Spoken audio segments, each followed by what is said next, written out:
Accountability and control की series को आगे बढ़ाते हुए पब्लिक एडमिनिस्ट्रेशन में ये अकाउंटेबिलिटी एंड कंट्रोल का लास्ट टॉपिक है प्रेशर ग्रुप्स या एक तरह से बोले तो इंटरेस्ट ग्रुप। तो इसको आज हम लोग डिस्कस करेंगे। तो इसके बाद हम लोग एडमिनिस्ट्रेटिव लॉ शुरू करेंगे नेक्स्ट टॉपिक, फिर से वो नया चैप्टर होगा। अभी देखते हैं प्रेशर ग्रुप क्या है। प्रेशर ग्रुप शुरू करने से पहले मैं थोड़ा सा ब्रीफ बैकग्राउंड देना चाहता हूँ कि प्रेशर ग्रुप आखिर क्यों इम्पोर्टेंट है। तो किसी भी डेमोक्रेसी में या इंडिया को अगर आप एग्जाम्पल ले लें तो जो भी इलेक्शन होते हैं उसमें 5 साल के लिए कोई भी सरकार चुनी जाती है।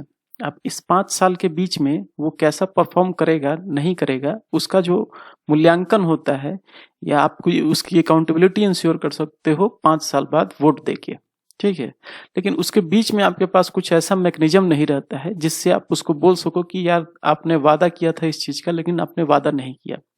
तो उसी के लिए उनके जो प्रोमिसेज हैं या जो उन्होंने बात बोला है उसको एक तरह से अकाउंटेबल करने के लिए हमें कुछ ऐसा मैकेनिज्म चाहिए जो इनकी जवाबदेही इस 5 साल के दौरान भी तय करती रहे, ना कि इलेक्शन होने के बाद।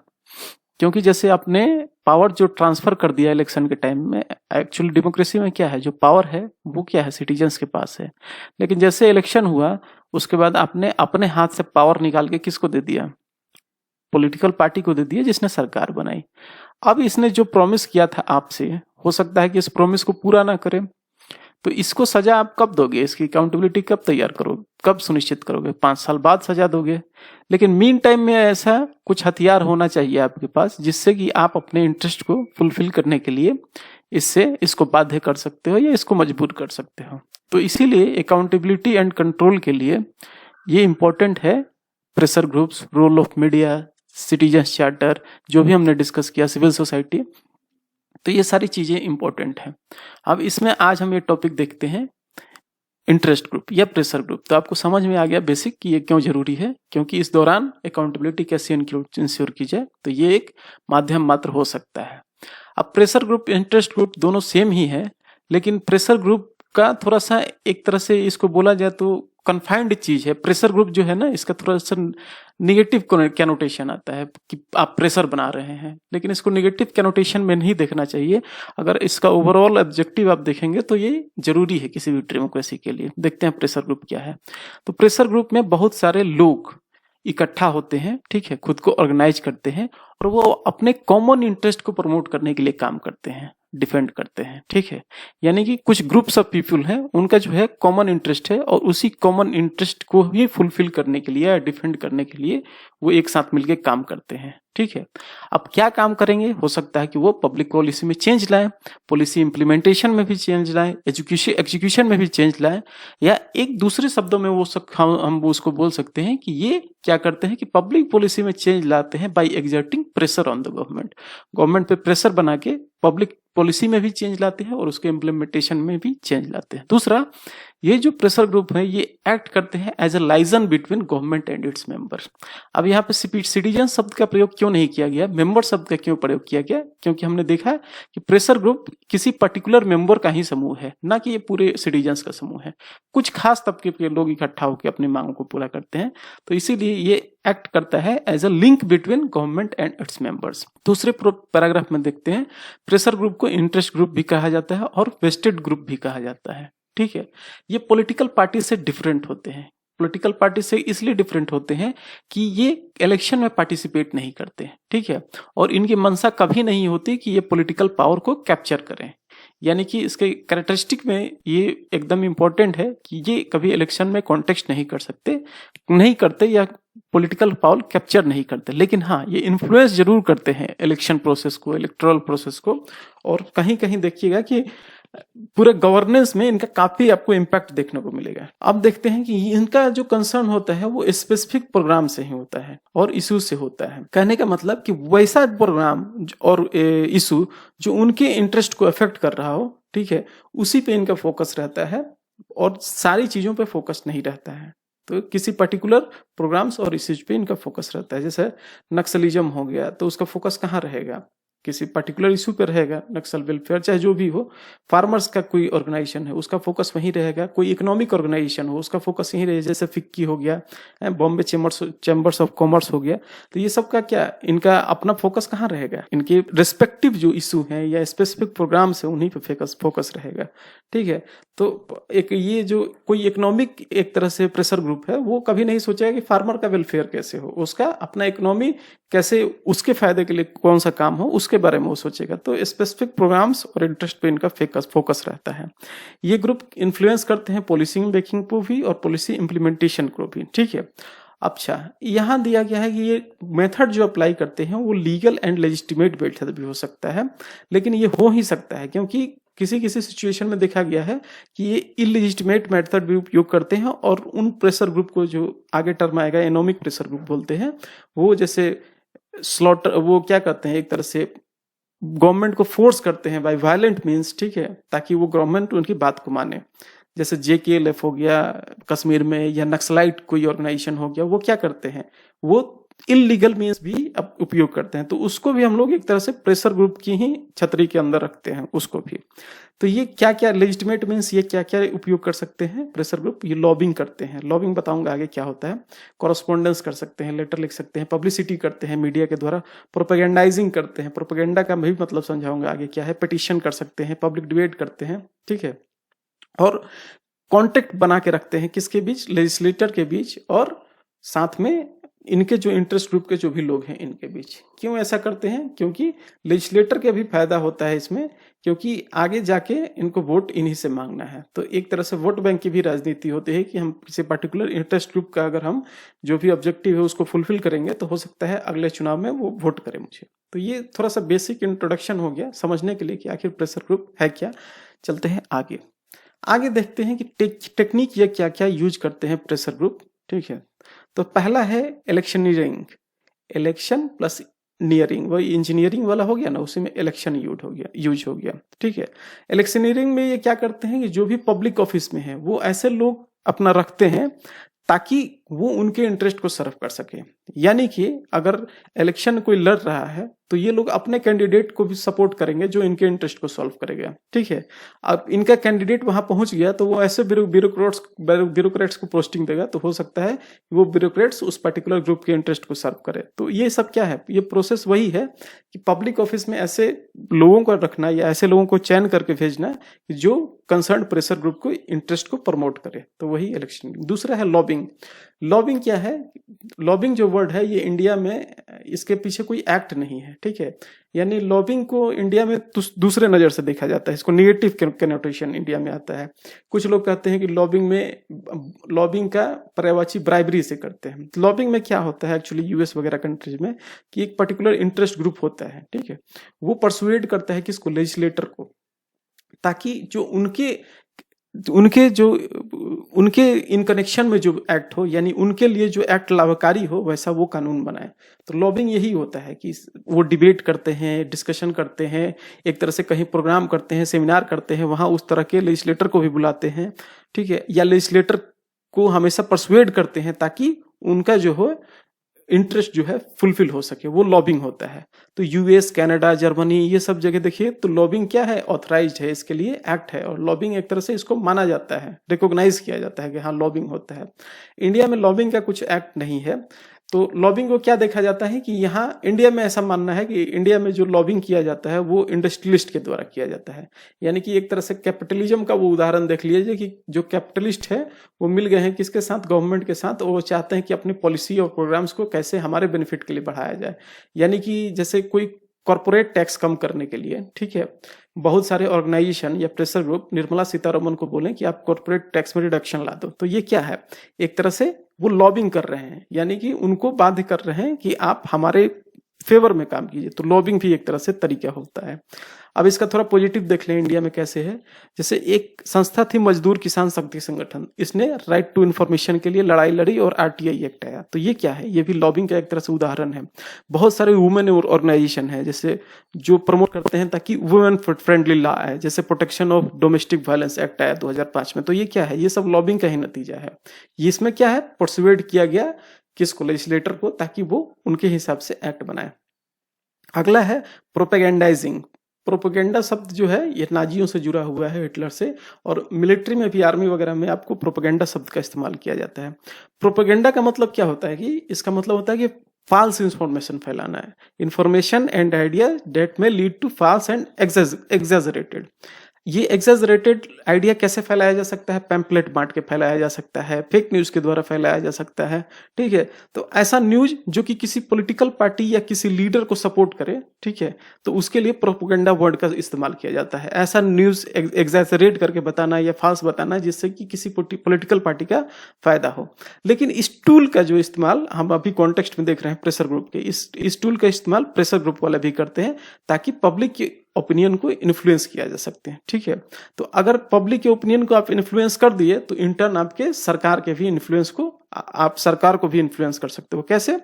कि सरकार जो है डेमोक्रेसी में ये काम क्या करती है, ये पब्लिक ओपिनियन के ही बेस्ड पे कोई भी काम करती है। तो एक तरह से आप किसी प्रोपेगेंडा वगैरह फैला के अगर पब्लिक का सपोर्ट ले लो तो एक तरह से सरकार बाध्य हो जाएगी वो काम करने के लिए। इसी पे आप देखिए ट्विटर पे जो ट्रेंडिंग चलता है टॉपिक, तो उस पर कैसे सरकार एक्ट करती है। तो वो क्या है, कुछ लोग मिलकर ट्रेंड करवाते हैं, तो वो क्या है, एक तरह से प्रोपेगेंडाइजिंग है। अभी देखिएगा कि कोई गुरु है, ठीक है, राम रहीम हो गया या कुछ भी हो गया, तो उसको सपोर्ट में देखिएगा कि आपके ट्विटर पे ट्रेंड होता रहेगा कि नंबर 1 ट्रेंडिंग। आप समझ नहीं पाओगे कि ये आखिर कैसे नंबर 1 ट्रेंड कर सकता है, इसके सपोर्ट में कैसे आ सकते हैं।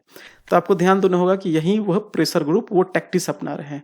एक ग्रुप के लोग होते हैं खास करके चुने हुए, वो क्या करते हैं, ट्वीट पे ट्वीट रिट्वीट एकदम मारते जाएंगे और वो एकदम ट्रेंडिंग 1 पे आ जाएगा। तो इससे क्या हुआ कि सरकार के नजर में ये बात आएंगी तो उससे वो कुछ करेक्टिव एक्शन ले सकता है। तो ये सारे मेथड्स हैं जिसको प्रेशर ग्रुप यूज करता है और यूज करके अपने इंटरेस्ट को फुलफिल करता है। ये तो देख लिया हमने टेक्निक्स। अब देखते हैं कि कुछ कैरेक्टरिस्टिक होते हैं, कुछ फीचर होते हैं प्रेशर ग्रुप के, वो क्या क्या है।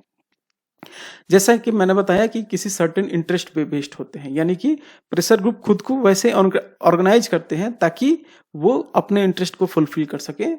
किसको परसुएड करके? जो भी पॉलिटिकल सिस्टम में लोग हैं उनको परसुएड कर सके। ये तो आधे घंटे से यही चर्चा चल रही है। दूसरा है use of modern as well as traditional means. अब मॉडर्न मीन्स और ट्रेडिशनल मीन्स क्या हो गया? जैसे कि किसी पॉलिटिकल पार्टी को फंडिंग करना है, यानी कि आप खुद से, जो प्रेशर ग्रुप है वो जा नहीं रहा है, किसी भी इलेक्शन में लड़ नहीं रहा है, लेकिन वो क्या कर रहा है, फाइनेंस कर रहा है बैक एंड से पॉलिटिकल पार्टी को, ताकि वो सत्ता में आएगी तो उसका काम करेगी, ठीक है। अब यहाँ कैपिटलिज्म का उदाहरण नहीं ले सकता मैं, वो थोड़ा वो हो जाएगा। दूसरा है sponsoring their close candidates at time of election. आप बहुत सारे देखे होंगे यूपी बिहार चाहे इधर उधर, जहाँ कास्टेज में ज्यादा डोमिनेंट है, वहां क्या है, लोग कास्ट के नाम पे वोट देते हैं। तो पार्टी भी कैसा सिलेक्शन करती है, जैसे कि उस कास्ट के लोग अगर वहां पे ज्यादा होंगे तो मेजोरिटी देखकर उसी कास्ट के लोगों को उतारती है ताकि वो कास्ट उनको सपोर्ट कर सके। तो ये भी है कि पॉलिटिकल इंटरेस्ट ग्रुप भी ऐसे मतलब सपोर्ट करते हैं, अपने अपने कास्ट से किसी लोग को सपोर्ट करेंगे ताकि वो क्या है, वो अगर चुन के सत्ता में जाए तो उनकी मांगों को पूरा कर सके। जैसे कोई राजपूत को सपोर्ट करेगा, कोई यादव है, वैसा कोई मुस्लिम है, तो उस तरह का आपको चीजें देखने को मिलती हैं, ठीक है। तो ये क्या करते हैं, ये तो मॉडर्न मीन्स हो गया। ट्रेडिशनल मीन्स क्या हो गया कि कास्ट को बेसिस बना के या क्रीड को बेसिस बना के, रिलीजियस फीलिंग को बेसिस बना के अपने इंटरेस्ट को प्रमोट करना। तो ये भी किया जाता है किसके द्वारा, प्रेशर ग्रुप के। तो ये इनके कुछ कैरेक्टरिस्टिक हैं। तीसरा है resulting out of increase pressure and demand of resources. अभी हमें पता है कि डिमांड बहुत ज्यादा है चीजों की और रिसोर्सेज हमारे पास बहुत कम है। तो एक एग्जांपल से समझते हैं, जैसे कि आपको दिखा होगा कि जाट आंदोलन, ठीक है, गुर्जर आंदोलन, ठीक है, ये सब क्या है, इंटरेस्ट ग्रुप है।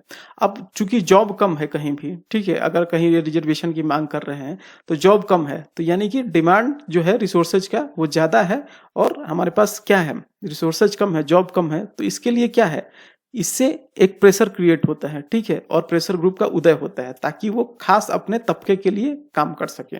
यानी कि वो चाहते हैं कि हमें आरक्षण मिले ताकि हमें जॉब ज्यादा से ज्यादा मिलेंगे।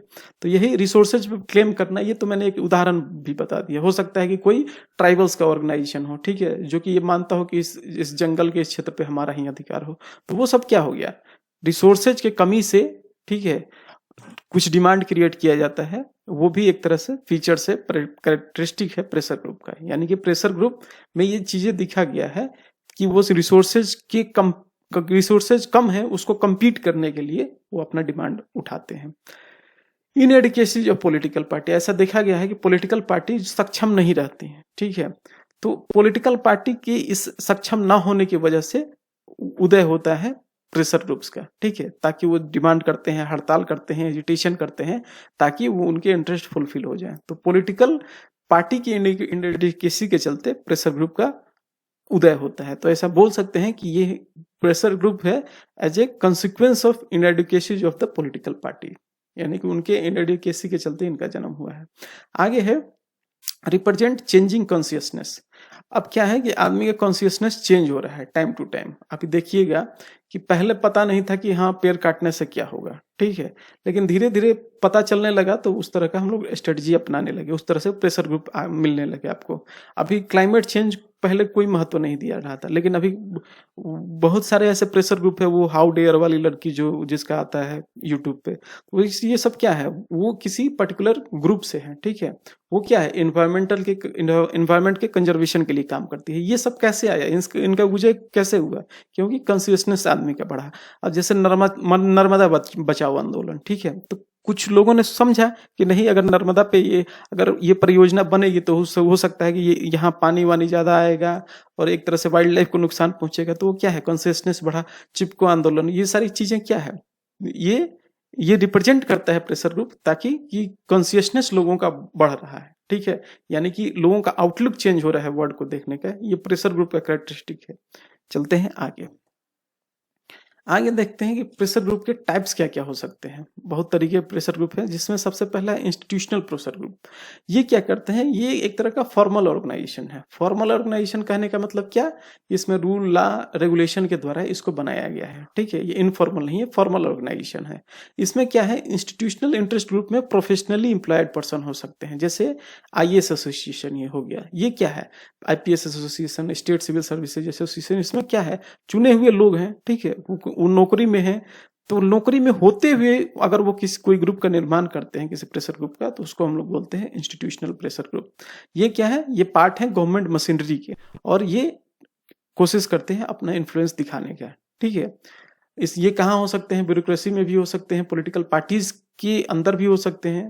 वैसा उससे कंफ्यूज मत हो जाइए कि ये पॉलिटिक्स में वो नहीं करता है, मतलब कि पॉलिटिक्स में इंटरफेयर नहीं करता है, पॉलिटिकल प्रोसेस में पार्ट नहीं लेता है, उससे नहीं देखना है।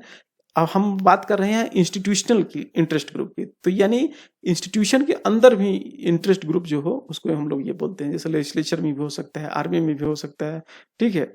ये क्या है, ये हमेशा कॉन्स्टिट्यूशनल मीन्स का सहारा लेते हैं, यानी कि ये वायलेंट प्रोटेस्ट नहीं करेंगे, ठीक है, ये कॉन्स्टिट्यूशनल मीन्स के द्वारा, कॉन्स्टिट्यूशन में जो लिखा गया है या कुछ लॉ में है उसी के अनुसार, रूल्स एंड रेगुलेशन के अनुसार ये किसी बात को अपने रखते हैं। तो ये हो गया इंस्टीट्यूशनल इंटरेस्ट ग्रुप। दूसरा है एसोसिएशनल इंटरेस्ट ग्रुप। अब क्या है, बहुत सारे स्पेशलाइज्ड ग्रुप हैं, ठीक है, वो अपने इंटरेस्ट के लिए काम करते हैं, ठीक है, लेकिन इनका गोल बहुत ही लिमिटेड होता है, ये बड़े गोल के लिए काम नहीं करते।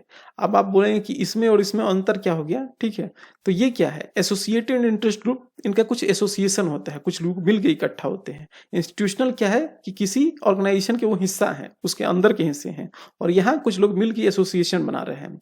इसका एग्जाम्पल आप ABVP से ले सकते हैं, ठीक है, अखिल भारतीय विद्यार्थी परिषद हो गया, या Bengal chambers of commerce industry हो गया, या इंडियन चेंबर्स ऑफ कॉमर्स हो गया, ठीक है, AIUTC all India trades of union congress हो गया, टीचर्स एसोसिएशन हो गया, ठीक है, NSUI हो गया। ये सारे क्या है, एसोसिएशनल इंटरेस्ट ग्रुप है, यानी बहुत सारे लोग मिलके एसोसिएशन बनाते हैं, ठीक है।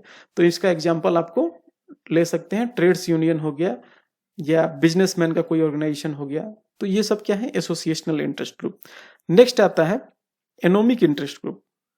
एनोमिक इंटरेस्ट ग्रुप क्या है, ये ऐसा कंडीशन हो जहां लॉलेसनेस हो, ठीक है, तो इनका उदय होता है एनोमिक इंटरेस्ट ग्रुप का, ठीक है। लेकिन ये एक तरह से रिजल्ट है लॉलेसनेस के भी। कैसे कि ये ग्रुप जो है, इंटरेस्ट ग्रुप, ये लॉ को वायलेट करते हैं। कैसे समझते हैं, जैसे मान लीजिए कि नक्सल का एग्जांपल ले लीजिए, ठीक है, तो नक्सल के लिए कोई एक तरह से वैसा ऑर्गेनाइजेशन नहीं है कि जो इसको रिप्रेजेंट कर सके। अब वैसा कुछ ऑर्गेनाइजेशन आपको, फॉर्मल ऑर्गेनाइजेशन देखने को नहीं मिलता कि जो जाके माओइस्ट को या उनके नक्सल्स को रिप्रेजेंट करे फॉर्मल गवर्नमेंट में।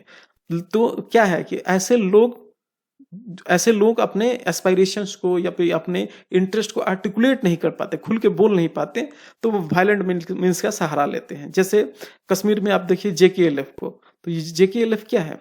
ये भी एक तरह का इकोनॉमिक इंटरेस्ट ग्रुप है, ठीक है। तो ऐसा कोई ऑर्गेनाइजेशन नहीं है इनके पास फुल वैसा कि जो इनकी आवाज को सामने ला सके, इसलिए ये हिंसा का सहारा लेते हैं अपने डिमांड को फुलफिल कराने के लिए। ये कैसा कैसा काम करते हैं? राइट्स करते हैं, डेमोन्स्ट्रेशन करते हैं, एसेसिनेशन तक करते हैं। ये सारे इकोनॉमिक इंटरेस्ट ग्रुप हैं। उसके बाद है नॉन एसोसिएशनल इंटरेस्ट ग्रुप, ठीक है। तो आप कहीं देखेंगे कि जैसे गायत्री परिवार हो गया, या किसी कोई मतलब हो सके कि लीनियज चल रहा हो, कहीं से किनशिप चल रहा हो, एक कहीं से ट्रेडिशन चल रहा हो, या किसी पर्टिकुलर ग्रुप हो, जैसे ब्राह्मण समाज या ऐसा करके भूमिहार समाज, ऐसा करके कुछ गुजर समाज, ये सब क्या है? नॉन एसोसिएशनल इंटरेस्ट ग्रुप है, ठीक है। यानी कि ये फैमिली, रिलीजियस हेड या इंडिविजुअल के बेसिस पे ये रहते हैं, ठीक है। ये उनके इंटरेस्ट को सॉल्व करते हैं, यानी कि इनका एक तरह से कोई फॉर्मल ऑर्गेनाइजेशन आपको देखने को नहीं मिलता है। इनका स्ट्रक्चर हमेशा इनफॉर्मल होता है, ठीक है। ये इसमें कौन कौन आ सकते हैं? जैसे कास्ट ग्रुप हो गया, लैंग्वेज ग्रुप हो गया, ठीक है। ये सारे क्या है? ये नॉन एसोसिएशनल इंटरेस्ट ग्रुप हैं। तो ये कुछ प्रकार हो गए प्रेशर ग्रुप, आखिर कैसे होते हैं। चलते हैं आगे। अब देखते हैं कि प्रेशर ग्रुप इंडिया में कितने तरह के हैं। ये सारी चीज आपको देखने को मिलेगी। जैसे बिजनेस ग्रुप आप इंडिया में देखने को मिलेगा, जैसे फिक्की है, federation of Indian chambers of commerce है, एसोकेम है, जैसे है associated chambers of commerce of industry India. Trade unions भी आपको देखने को मिलेगा, जैसे Indian national trade union Congress, ठीक है, हिंद मजदूर सभा, भारतीय मजदूर संघ। प्रोफेशनल ग्रुप आपको देखने को मिलेगा, जैसे Indian medical association, bar council of India. ये सारे क्या हैं? ये सब प्रेशर ग्रुप हैं। एग्रेरियन ग्रुप भी आपको देखने को मिलेगा, ऑल इंडिया किसान सभा, भारतीय किसान यूनियन। स्टूडेंट्स का भी बहुत सारा ऑर्गेनाइजेशन है, ये भी प्रेशर ग्रुप है, जैसे ABVP हो गया, AISF हो गया, ठीक है, नेशनल स्टूडेंट यूनियन हो गया, NSUI हो गया। रिलीजियस ग्रुप भी आपको देखने को मिलेगा, जैसे RSS, विश्व हिंदू परिषद, जमात इस्लामी, बजरंग दल। ये सब क्या है? ये सारे प्रेशर ग्रुप हैं। कास्ट ग्रुप हो गया, जैसे हरिजन सेवक संघ हो गया, नादर कास्ट एसोसिएशन हो गया। लिंग्विस्टिक ग्रुप भी आपको देखने को मिलेगा, जैसे तमिल संघ, आंध्र महासभा। ट्राइबल ग्रुप भी आपको देखने को मिलेगा, जैसे national socialist council of Nagaland. ये सब क्या है? ट्राइबल ऑर्गेनाइजेशन हो, ये सब प्रेशर ग्रुप है, इंटरेस्ट ग्रुप है, ठीक है। Tribal national volunteers in Tripura, united Mizo federal organisation, tribal league of Assam. Ideology based group भी हो गया, ठीक है, जैसे किसी पर्टिकुलर ऑब्जेक्टिव को फुलफिल करने के लिए कोई आपने ऑर्गेनाइजेशन बनाया, जैसे नर्मदा बचाओ आंदोलन, Chipko movement, women rights organisation, India against corruption, ठीक है, जो केजरीवाल और अन्ना हजारे वाला। उसके बाद इकोनॉमिक ग्रुप, जैसे हमने डिस्कस किया, नक्सलाइट ग्रुप हो गया, Jammu and Kashmir liberation front JKLF, liberation front of Assam, ULFA का नाम आपने सुना हुआ होगा। तो ये सब क्या है? ये सब इंडिया में ऐसे आपको प्रेशर ग्रुप देखने को मिलेंगे। इतना ही याद हो गया तो क्लियर पिक्चर हो गया होगा। चलते हैं आगे, इसके फंक्शन और रोल पे चर्चा करेंगे। ये थोड़ा इंपॉर्टेंट है, यहीं से सब कुछ है, क्वेश्चन इधर उधर से नहीं आता है।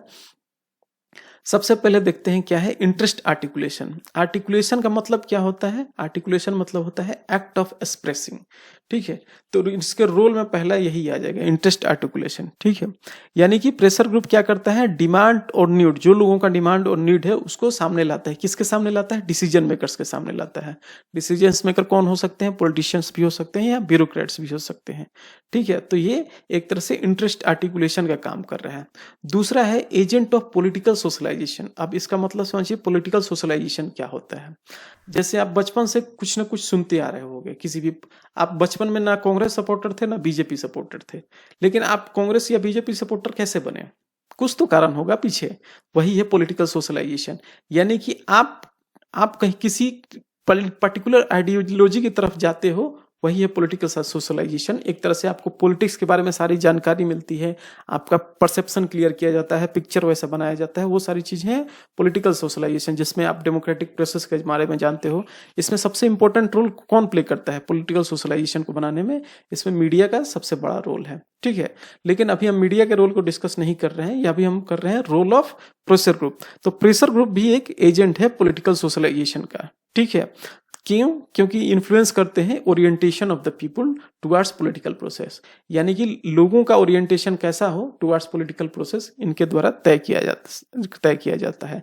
यानी ये टू वे लिंकेज प्रोवाइड कराते हैं पीपुल और गवर्नमेंट के बीच। टू वे लिंकेज क्यों? क्योंकि गवर्नमेंट का बात लोगों तक और लोगों का बात गवर्नमेंट तक पहुंचाते हैं। और साथ में ये आपका ओरिएंटेशन कैसा है, आपका ओरिएंटेशन को ये बिल्डअप करते हैं, पॉलिटिकल प्रोसेस कैसा हो उसके लिए। तो ये है इंटरेस्ट आर्टिकुलेशन, दूसरा है एजेंट ऑफ पॉलिटिकल सोशलाइजेशन, तीसरा है ये बहुत ही इंपॉर्टेंट रोल प्ले करते हैं लेजिस्लेटिव प्रोसेस। लेजिस्लेटिव प्रोसेस क्या है? Formulation of policy he legislative process बोलते हैं, ठीक है।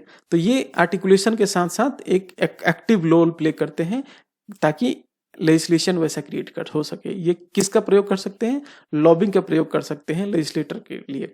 माने कि लेजिस्लेटर को परसुएड करते हैं, ठीक है, उनसे मीटिंग करते हैं, उनको ज्ञापन देते हैं ताकि उनके जो हित में है वो चीजें वैसा एक्ट आ सके, वैसा ला आ सके, ठीक है। तो जैसे हमने आरटीआई एक्ट के बारे में पढ़ा था ना, मजदूर किसान शक्ति संगठन, तो वो क्या है? ये इंपॉर्टेंट रोल प्ले किया लेजिस्लेटिव प्रोसेस में, तभी तो आरटीआई एक्ट आया, ठीक है। उसके बाद क्या है? Pressure groups and administration. अब देखते हैं क्या रिश्ता है, ठीक है। ये प्रोसेस ऑफ एडमिनिस्ट्रेशन में भी बहुत ज्यादा रोल प्ले करता है, ठीक है। ये लॉबिंग, पहले हम लॉबिंग किसके विथ रिस्पेक्ट टू देखे थे? लेजिस्लेचर के रिस्पेक्ट में देखे थे। अभी ये क्या है? लॉबिंग करते हैं ब्यूरोक्रेसी में भी, ठीक है। तो ये क्या करते हैं? ब्यूरोक्रेसी में अगर लॉबिंग करेंगे तो ब्यूरोक्रेसी का मेन क्या है? इम्प्लीमेंटेशन का। तो यानी एक तरह से बोला जाए कि प्रेशर ग्रुप जो है वो इम्प्लीमेंटेशन में भी हेल्प करते हैं या इम्प्लीमेंटेशन को भी अफेक्ट करते हैं, इन्फ्लुएंस करते हैं। कैसे?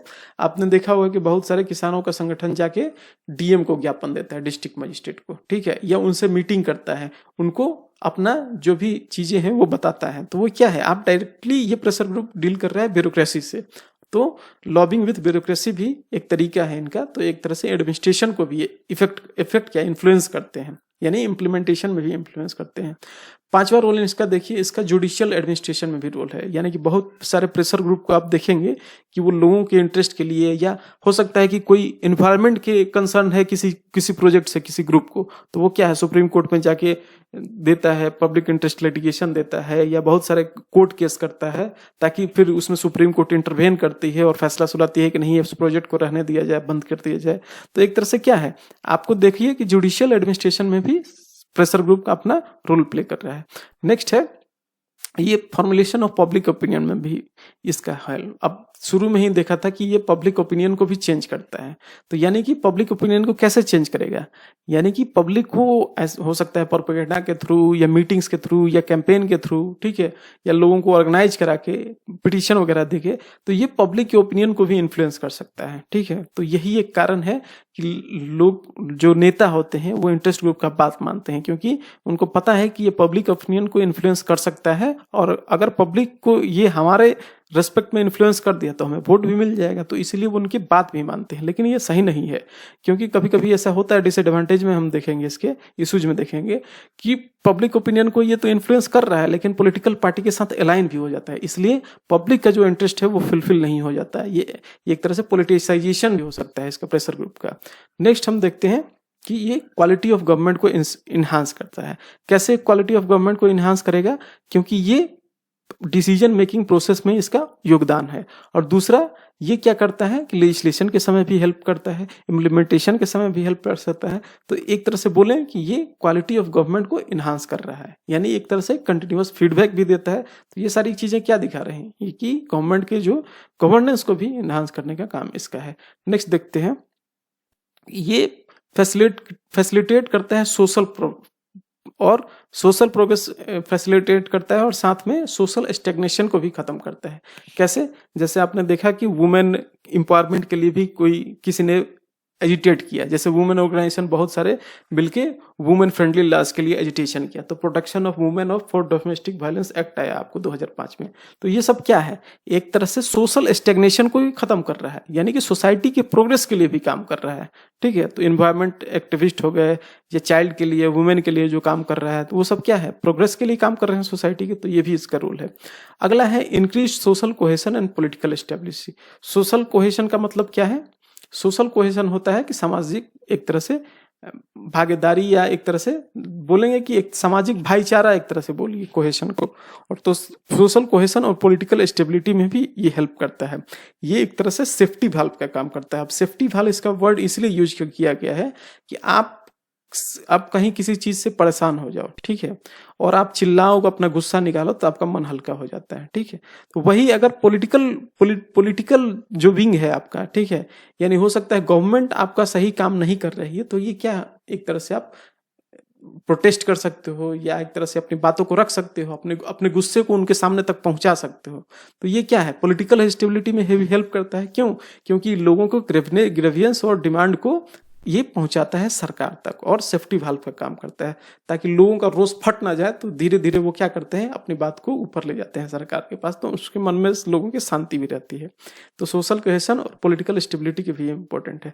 10वां है, ये पॉलिटिकल पार्टी को एक तरह से कम्प्लीमेंट करती है। Complement in the sense, political party जो अपोजिशन में है उसका मेन काम क्या है कि सरकार को अकाउंटेबल रखना, यानी कि जो रूलिंग गवर्नमेंट है उसको अकाउंटेबल रखना, यानी कि उससे क्वेश्चन पूछना हमेशा, ठीक है, फैक्ट्स फिगर्स के बेस पे कि अनएम्प्लॉयमेंट इतना क्यों है, इलिटरेसी इतना क्यों है, ये सारे क्वेश्चन पूछना। तो ये सारे क्वेश्चन अगर प्रेशर ग्रुप पूछेगी, ठीक है, तो एक तरह से आप बोल सकते हैं कि ये इंप्रूव करती है अकाउंटेबिलिटी ऑफ डिसीजन मेकर, यानी कि साथ साथ में पॉलिटिकल पार्टीज जो अपोजिशन में है उसका भी ये हेल्प कर रही है, क्योंकि अगर ये सरकार के अगेंस्ट कोई इशू लेके आ रही है तो ये एक तरह से पॉलिटिकल पार्टी जो अपोजिशन में है उसका सहयोग कर रही है। अगला है कि प्रेशर ग्रुप एजुकेट करता है लोगों को, ठीक है, ये डाटा भी कंपाइल करता है। अगर कहीं कुछ रॉन्ग डूइंग हो रहा है, कुछ गलत चीजें हैं, तो वो डाटा सरकार तक प्रोवाइड कराता है, ठीक है, यानी पॉलिसी मेकर तक ये सही डाटा पहुंचाता है, उसके अनुसार अच्छी पॉलिसी जो आपकी बनती है, ठीक है। तो ये क्या है, एक तरह से कंस्ट्रक्टिव पार्टिसिपेशन प्ले करता है पॉलिटी में, यानी कि बहुत सारे समूहों का एक तरह से पार्टिसिपेशन हो गया है। तो ये क्या बोलेंगे कि एक तरह से पार्टिसिपेटिव गवर्नमेंट को भी एक तरह से प्रमोट करता है ये इम्पोर्टेंस। तो इम्पोर्टेंस देख लिया हमने, इंटरेस्ट आर्टिकुलेशन, पॉलिटिकल सोशलाइजेशन देख लिया, लेजिस्लेटिव प्रोसेस में भी हेल्प करता है, एडमिनिस्ट्रेशन में भी, इम्प्लीमेंटेशन में भी हेल्प करता है, जुडिशियल इम्प्लीमेंटेशन में भी हेल्प करता है, गवर्नमेंट की क्वालिटी को इन्हांस करता है, पब्लिक ओपिनियन को भी क्रिएट करने का काम करता है, सोशल कोहेशन मेंटेन करता है, और साथ साथ अकाउंटेबिलिटी भी इंश्योर करता है। पॉलिटिकल पार्टी अपोजिशन में है उसको भी हेल्प करता है। तो ये बेसिक एक तरह से रोल हो गए, प्रेशर ग्रुप क्या अपना रोल निभाता है किसी भी डेमोक्रेसी में। चलते हैं कि आगे की प्रॉब्लम क्या है आखिर सोशल ग्रुप में। तो सबसे पहला प्रॉब्लम है इशू इसके साथ है कि narrow selfish interest. Narrow self interest क्या हो गया कि डेवलप कंट्री में ऐसा देखा गया है, यूएसए में या यूके में या जर्मनी में, कि वहाँ जो प्रेशर ग्रुप है, एक तो वो रिकॉग्नाइज्ड है, उनको लाभ मानता है कि हाँ प्रेशर ग्रुप होना चाहिए। दूसरा, उनको देखिएगा कि अब वो हमेशा इकोनॉमिक गेन के लिए काम करेंगे, या हो सकता है एनवायरनमेंट के लिए काम करेंगे, या हो सकता है ह्यूमन राइट्स के लिए काम करें। लेकिन इंडिया में थोड़ा जो इनका स्ट्रक्चर है वो उल्टा है, यानी कि इकोनॉमिक, सोशल, कल्चरल इंटरेस्ट के लिए ना काम करके इंडिया में देखा गया है कि ज्यादातर सोशल ग्रुप रिलीजियस इंटरेस्ट के लिए काम करते हैं, ठीक है, नाम लेने की जरूरत नहीं है, रीजनल इंटरेस्ट के लिए काम करते हैं और एथनिक इश्यूज पे काम करते हैं, यानी फोकस ज्यादातर धर्म रिलीजन पे ही रहता है, उनका धर्म, रिलीजन, कास्ट इसी पर भी फोकस रहता है, और सोशियो इकोनॉमिक इंटरेस्ट पे ज्यादा फोकस नहीं रहता है। इसीलिए बोला गया है कि कास्ट और रिलीजन जो है वो इक्लिप्स कर लेता है, एक तरह से जिसको बोलते हैं ना चंद्र ग्रहण लग जाना, सोशल इकोनॉमिक इंटरेस्ट पे, यानी कि ये हावी ज्यादा रहता है सोशल इकोनॉमिक इंटरेस्ट पे, ठीक है। तो आप देखेंगे कि इंडिया में रिलीजन हो गया, कास्ट हो गया, इसको डेवलपमेंट से लोग ज्यादा अहमियत देते हैं। तो ये क्या है, एक तरह से प्रेशर ग्रुप का शॉर्ट कमिंग है, क्योंकि यहाँ प्रेशर ग्रुप का फोकस इन चीजों पे ज्यादा होता है, और जो यूजफुल पर्पस है, ठीक है, उस पे ये लोग ध्यान नहीं देते। यानी एक तरह का इनका जो इंटरेस्ट है वो नैरो सेल्फिश इंटरेस्ट है, यानी कि सोशियो इकोनॉमिक इंटरेस्ट के लिए इनका कोई काम नहीं है, पहला। दूसरा है मिसयूज ऑफ पावर। अभी क्या है कि हमें पता है कि ये पॉलिटिकल प्रोसेस को इन्फ्लुएंस करते हैं, ठीक है, यानी कि अगर ये पता है किसी पॉलिटिशियन को ये कि ये इसके पास वोट बैंक है, इस ग्रुप के पास बहुत ज्यादा लोग हैं इसमें, ठीक है, तो वो क्या करेगा, एक तरह से ये पॉलिटिक्स को इन्फ्लुएंस करेगा, ये अपना कैंडिडेट चुन के उनके पास भेजेगा, और वो क्या करेंगे, इनके लिए काम करेंगे। इसमें क्या है, जो मेजोरिटी है, जो और भी जनता है, ठीक है, उनके लिए कोई काम नहीं हो पाएगा, यानी एक तरह से मिसयूज ऑफ पावर हो गया। पहला ये चीज हो गया, यानी कि एक खास जो मेजोरिटी के लिए आप काम कर रहे हैं, तो आप जो और तबके के लोग होंगे आप उनको एक तरह से निगलेक्ट कर दोगे, यानी कि इनका और जो पॉलिटिक्स का जो कोएलिशन होगा उससे क्या है, जो और लोगों की इंटरेस्ट है वो खत्म हो जाएंगे। यानी एक तरह से देखा जाए कि ये जो इंटरेस्ट ग्रुप है ये तो पॉलिटिकल है नहीं, लेकिन ये क्या कर रहा है, एक तरह से सबवर्स कर रहा है, एक तरह से सपोर्ट कर रहा है, किसको, पॉलिटिकल इंटरेस्ट को सपोर्ट कर रहा है। पॉलिटिकल इंटरेस्ट जो पॉलिटिशियंस के इंटरेस्ट है उनको ये एक तरह से सपोर्ट कर रहा है। तो ये एक तरह से मिसयूज ऑफ पावर भी देखने को मिलता है। तीसरा है इनस्टेबिलिटी। ठीक है, तो इनस्टेबिलिटी कैसे ये प्रोड्यूस करेगा कि इनका लॉयलिटी जो है वो शिफ्ट होता है। ठीक है, यानी कि हो सकता है कि अभी ये मैं बोल नहीं सकता हूं इसको, लेकिन हो सकता है कि कोई इंटरेस्ट ग्रुप किसी पॉलिटिकल पार्टी के साथ काम कर रहा हो, ठीक है, परसुएड कर रहा हो उसको, ठीक, और ये अपने लोगों की बात पहुंचा रहा है पॉलिटिकल पार्टी तक। हो सकता है कि इस इंटरेस्ट ग्रुप के हेड को अगर कोई खरीद ले, ठीक है, तो और कोई पॉलिटिशियन या पॉलिटिकल पार्टी खरीद ले या उस पर दबदबा बना ले, तो ये क्या होगा, इनके जो इंटरेस्ट है उनको ये अंडरमाइन कर देगा, यानी इनके इंटरेस्ट को ये सॉल्व नहीं कर सकेगा।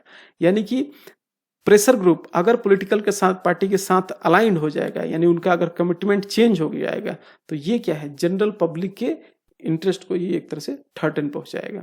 दूसरा काम क्या है कि अगर ये पहले नजरिए से देख लिया, दूसरा नजरिया हमने देख लिया कि बहुत सारे ऐसे प्रेशर ग्रुप है जो कि इनस्टेबिलिटी लाने का भी काम करते हैं। ठीक है, जैसे हमने देखा है कि ये बहुत सारे अनकॉन्स्टिट्यूशनल मीन्स भी अपनाते हैं वायलेंस के लिए, जैसे नक्सलाइट मूवमेंट आपको देखने को मिल गया। ये क्या है, ये इलिजिटिमेट वे है कोई भी चीज अपना सामने रखने का, कोई भी बात। JKLF का अगर एग्जाम्पल ले लें कश्मीर में, तो ये सब क्या है, उल्फा का एग्जाम्पल ले लें, ये क्या है, एक तरह से इनस्टेबिलिटी क्रिएट करते हैं। तो ये भी एक तरह से इसका शॉर्ट कमिंग भी है।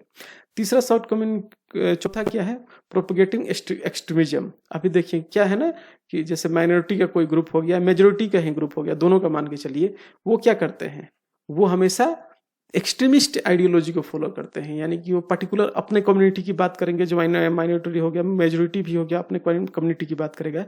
ये दोनों क्या है कि जो एक्सट्रीमिज्म है उसको बढ़ावा देते हैं। ठीक है, तो यहाँ ज्यादा फोकस किस पे रहता है, रिलीजन पे ज्यादा फोकस रहता है दोनों समूह में। और ये जो मेजोरिटी है वो अपने पार्टी को सिलेक्ट करती है, माइनॉरिटी है वो अपने पार्टी को सिलेक्ट करते हैं। तो एक तरह से तो इसका निगेटिव हो गया कि एक्सट्रीमिज्म को प्रमोट कर रहा है। साथ में देखिए कि ये एक तरह से क्या है, जब मेजोरिटी सरकार चुन के आएगी तो हो सकता है वो माइनॉरिटी के लिए काम नहीं करे, तो ये क्या है, इनके जो इंटरेस्ट हैं एक तरह से वो भी खत्म हो रहे हैं। यानी कि जो चुनी हुई सरकार होगी, अगर उसके बैकएंड में कोई एक्सट्रीमिस्ट पार्टी है तो वो भी एक तरह से खतरनाक हो सकता है माइनॉरिटी के लिए। या कहीं मेजोरिटी है, माइनॉरिटी संख्या में है, और वहां से माइनॉरिटी का कोई नेता आ गया, तो हो सकता है वो इनके लिए काम न करे। तो एक तरह से बस यही याद रखिए कि एक्सट्रीमिज्म को भी ये प्रोपगेट करते हैं, ये इसके चलते इनस्टेबिलिटी भी आती है, ये पावर को मिसयूज करते हैं, और इनका नैरो सेल्फिश इंटरेस्ट क्या होता है। लेकिन इन सब चीजों के बावजूद भी हम इसको कंक्लूड करेंगे कि ये इंडिस्पेंसिबल है। कहने का मतलब ये एक्सट्रीम आउटमोस्ट नेसेसरी है, ये इनका होना ही चाहिए। ठीक है, क्योंकि डेमोक्रेटिक प्रोसेस क्या है, लोगों की आवाज जब तक सरकार तक पहुंचेगी तभी हम बोलेंगे कि डेमोक्रेसी जो है हमारी फल फूल रही है। और उस आवाज को पहुंचाने में, वो अपने इंटरेस्ट को पहुंचाने में, वॉइस ऑफ पीपुल को पहुंचाने में ऊपर तक ये सपोर्ट करते हैं। तो इसीलिए ये जरूरी है, क्योंकि ये पब्लिक को जो है वो एक तरह से बार्गेनिंग पावर देते हैं। ठीक है, कि वो सरकार से जाके बार्गेन कर सके, ठीक है, लोगों के कॉमन इंटरेस्ट के लिए। तो ये है इसका कंक्लूजन। आगे कंक्लूजन में ये दिखा गया है कि ये डेमोक्रेटिक पॉलिटिक्स जो है वो कंसल्टेशन के थ्रू होता है, ठीक है, नेगोशिएशन के थ्रू होता है। तो इसीलिए इसमें क्या है, इन दोनों चीजों में बार्गेनिंग हमेशा इन्वॉल्व रहती है, और इस बार्गेनिंग के लिए जरूरी है इस ग्रुप का, ताकि ये बार्गेनिंग के थ्रू जो पॉलिसी फॉर्मुलेशन में भी और इम्प्लीमेंटेशन में भी अपना योगदान दें, और इससे जो डेमोक्रेसी होगी वो एक तरह से प्रॉस्पर होगी। अगर आपको ये वीडियो लगता है स्लो तो इसको फास्ट करके देख सकते हैं। धन्यवाद।